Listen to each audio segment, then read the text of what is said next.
Hello everyone, जय हिंद। आज है 2 फरवरी और आज 2 फरवरी से संबंधित सभी प्रकार के करंट अफेयर्स को हम लोग डिस्कस करेंगे।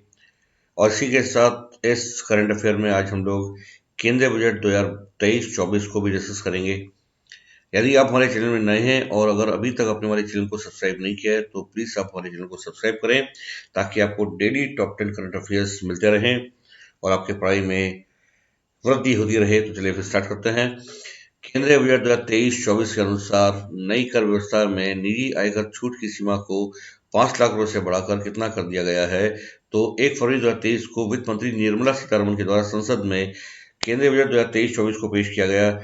इस बजट 23-24 के अनुसार नई कर व्यवस्था में निजी आयकर की छूट सीमा को 5 लाख रुपए से बढ़ाकर 7 लाख रुपए कर दिया गया। तो ध्यान रखेंगे, अब 7 लाख रुपए तक कोई टैक्स नहीं देना होगा। बात करते हैं टैक्स स्लैब के बारे में। तो इस बजट में 2023-24 के बजट में नई कर व्यवस्था में निजी आयकर की छूट सीमा को 5 लाख रुपए से बढ़ाकर 7 लाख रुपए कर दिया गया है तथा अब 7 लाख रुपए तक के आय वाले व्यक्तियों को कोई टैक्स नहीं देना होगा। नई व्यक्तिगत आय कर व्यवस्था में स्लैबों की संख्या 6 से घटाकर 5 कर दी गई है और कर छूट की सीमा को बढ़ाकर 3 लाख रुपए कर दिया गया है, जो इस प्रकार है। 3 लाख तक कोई टैक्स नहीं देना होगा, जबकि 3 लाख से 6 लाख तक 5% का टैक्स रहेगा, 6 लाख से 9 लाख तक 10%, 9 लाख से 12 लाख तक 15%, 12 से 15 लाख तक 20% और 15 लाख से अधिक में 30% का टैक्स होगा। और अब ये जो टैक्स स्लैब की संख्या है 6%, 6 से घटा के 5 कर दी गई, ये इस प्रकार रहेंगे 1, 2, 3, 4 और 5। ये 5 स्लैब्स हैं टैक्सेस के इस बार के बजट के अनुसार। अब बजट अनुमान 2023-24 जो रखा गया है वो इस प्रकार रखा गया है कि बजट 2023-24 में जो कुल प्राप्ति और कुल व्यय क्रमशः होंगे वो 27.2 लाख करोड़ और 45 लाख करोड़ रुपए रहेंगे। इसी के साथ जो निवेश प्राप्तियां होंगी वो 23.3 लाख करोड़ रुपए रहने का अनुमान लगाया गया है और राजकोषीय घाटा जीडीपी का 5.9% रहने का अनुमान लगाया गया है। जबकि 2023-24 में राजकोषीय घाटे का वित्त पोषण करने के लिए प्रतिभूतियों में निवल बाजार उधारियां 11.8 लाख करोड़ रुपए होने का अनुमान है और सकल बाजार उधारियां 15.4 लाख करोड़ होने का अनुमान है। बजट की 7 प्राथमिकताएं क्या हैं जिसे कि सप्तऋषि कहा गया है। तो ध्यान रखेंगे, बजट की 7 प्राथमिकताएं, इन्हें सप्तऋषि कह के पुकारा गया है। ये इस प्रकार है: समावेशी विकास, ओवरऑल डेवलपमेंट, अंतिम छोर अंतिम व्यक्ति तक पहुंच, लास्ट माइल एक्सेस, बुनियादी ढांचा और निवेश, इंफ्रास्ट्रक्चर इन्वेस्टमेंट, निहित क्षमताओं का विस्तार, एक्सपेंशन ऑफ इनहेरेंट कैपेबिलिटीज, हरित विकास, ग्रीन डेवलपमेंट, युवा शक्ति, यूथ पावर, वित्तीय क्षेत्र, फाइनेंशियल सेक्टर। ये 7 वो क्षेत्र हैं, ये जो इस बार के बजट की प्राथमिकताएं हैं। इस बार का बजट अमृतकाल का बजट है और ये 7 प्राथमिकताएं रखी गई। तो इन 7 प्राथमिकताओं को वित्त मंत्री ने सप्तऋषि नाम दिया है। ध्यान रखिए, सप्तऋषि एग्जाम में पूछा जा सकता है। किस मंत्रालय को कितना बजट मिला है। तो इस बार के 23-24 के रेल के बजट में रेल मंत्रालय को 2.4 लाख करोड़ का बजट आवंटित किया गया है, रक्षा मंत्रालय को 5.94 लाख करोड़, शिक्षा मंत्रालय को 1.0 लाख करोड़, कृषि मंत्रालय को 1.25 लाख करोड़ और स्वास्थ्य मंत्रालय को 0.86 लाख करोड़ का बजट आवंटित किया गया है।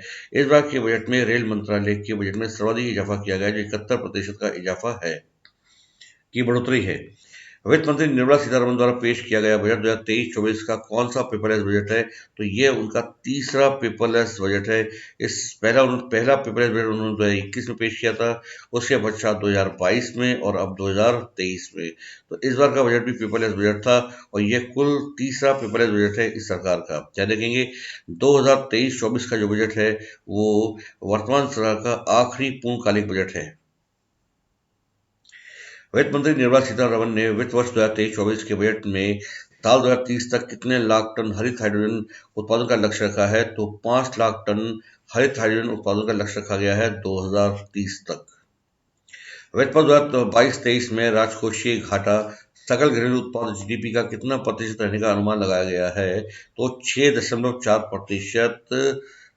2022-23 में राजकोषीय घाटा जो है वो सकल घरेलू उत्पाद का 6.4% रहने का अनुमान लगाया गया है। किस राज्य सरकार द्वारा the vision for all school I health कार्यक्रम शुरू किया गया है। तो गोवा सरकार के द्वारा भी हाल ही में the vision for all school I health नाम से कार्यक्रम को शुरू किया गया। जानते हैं गोवा के बारे में।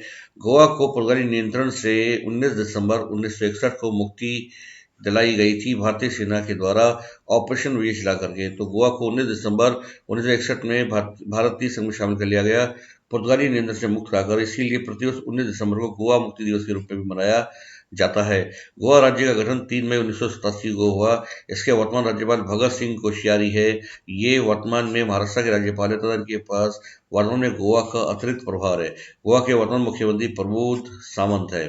गोवा की लोकसभा सीटें हैं 2, राज्यसभा सीटें हैं 1 और विधानसभा सीटें हैं 40। ध्यान रखें, गोवा की प्रमुख नदियां हैं ज्वारी, मांडवी और छपरा। यहाँ की प्रमुख नदियों में ज्वारी, मांडवी और छपरा है। और गोवा के प्रमुख अभ्यारण्य और राष्ट्रीय पार्क इस प्रकार है। यहाँ पर भगवान महावीर अभ्यारण्य, बोंडला वन्यजीव अभ्यारण्य, कोटी गांव वन्यजीव अभ्यारण्य, महादेई वन्यजीव अभ्यारण्य, मोलम राष्ट्रीय उद्यान और डॉक्टर सलीम अली पक्षी अभ्यारण्य भी गोवा में स्थित है। ध्यान रखेंगे, ये एग्जाम में पूछे जा सकते हैं, इनको आप तैयार रखेंगे। गोवा का करंट इस प्रकार है। 37वें राष्ट्रीय खेलों का आयोजन गोवा में किया जाएगा। ध्यान रखेंगे, 37वें राष्ट्रीय खेलों का आयोजन गोवा में किया जाएगा। हर घर जल देने वाला देश का पहला राज्य गोवा है। राष्ट्रीय सीमा शुल्क और जीएसटी संग्रहालय गोवा की राजधानी पणजी में स्थापित किया गया है, जिसे धरोहर नाम दिया गया है। भारत का अपनी तरह का पहला जीएसटी संग्रहालय है। ध्यान रखेंगे, भारत का पहला रेबीज मुक्त राज्य गोवा है। विदेश मंत्रालय द्वारा 3 से 6 दिसंबर 2022 तक गोवा में अंतर्राष्ट्रीय लूडोफोन महोत्सव का आयोजन किया गया। मोपा इंटरनेशनल एयरपोर्ट गोवा का दूसरा इंटरनेशनल एयरपोर्ट है तथा से अभी हाल ही में सर्वश्रेष्ठ हरित एयरपोर्ट का दर्जा दिया गया है। मोपा का पूरा नाम है, ये गोवा के पूर्व मुख्यमंत्री मनोहर पर्रिकर के नाम पर रखा गया है। गोवा का दूसरा अंतर्राष्ट्रीय हवाई अड्डा है। गोवा भारत का क्षेत्रफल में सबसे छोटा राज्य है तथा इसकी राजधानी पणजी है, जो मांडवी नदी के किनारे, यानी कि पणजी जो है वो मांडवी नदी के किनारे है। बढ़ते आगे। इस राज्य केंद्र शासित प्रदेश ने हर गांव हरियाली पहल के जरिए 90 लाख पौधे लगाने का एक रिकॉर्ड बनाया है। तो जम्मू कश्मीर केंद्र शासित प्रदेश जम्मू कश्मीर के द्वारा हर गांव हरियाली पहल के जरिए 90 लाख पौधों को लगाने का एक रिकॉर्ड बनाया गया है। किसने Shane Warne men's test player of the year पुरस्कार जीता है? तो ऑस्ट्रेलिया के खिलाड़ी उस्मान ख्वाजा के द्वारा अभी हाल ही में Shane Warne men's test player of the year का पुरस्कार जीता। उस्मान ख्वाजा ऑस्ट्रेलिया के हैं। निम्नलिखित में से किसे यूनाइटेड किंगडम का लाइफ टाइम अचीवमेंट सम्मान से सम्मानित किया गया? तो पूर्व प्रधानमंत्री मनमोहन सिंह को भी हाल ही में यूके के लाइफ टाइम अचीवमेंट पुरस्कार से सम्मानित किया गया। निम्नलिखित के शहर में एरो इंडिया शो 2023 का आयोजन किया जाएगा? तो कर्नाटक की राजधानी बेंगलुरु में 2023 का एरो इंडिया शो का आयोजन किया जाएगा। कौन सा देश अभी हाल ही में यूरो मुद्रा को अपनाकर यूरो जोन का 20वां सदस्य बन गया? तो अभी हाल ही में क्रोएशिया के द्वारा अपनी मुद्रा कुना को त्याग कर यूरो को अपना लिया गया तथा वह यूरो जोन का 20वां सदस्य बना। ध्यान रखेंगे, उसका सही आंसर होगा क्रोएशिया। क्रोएशिया की राजधानी जगरीब है और यह बाल्कन राष्ट्रों में शामिल किया जाता है। तो यूरो जोन का 20वां सदस्य है क्रोएशिया।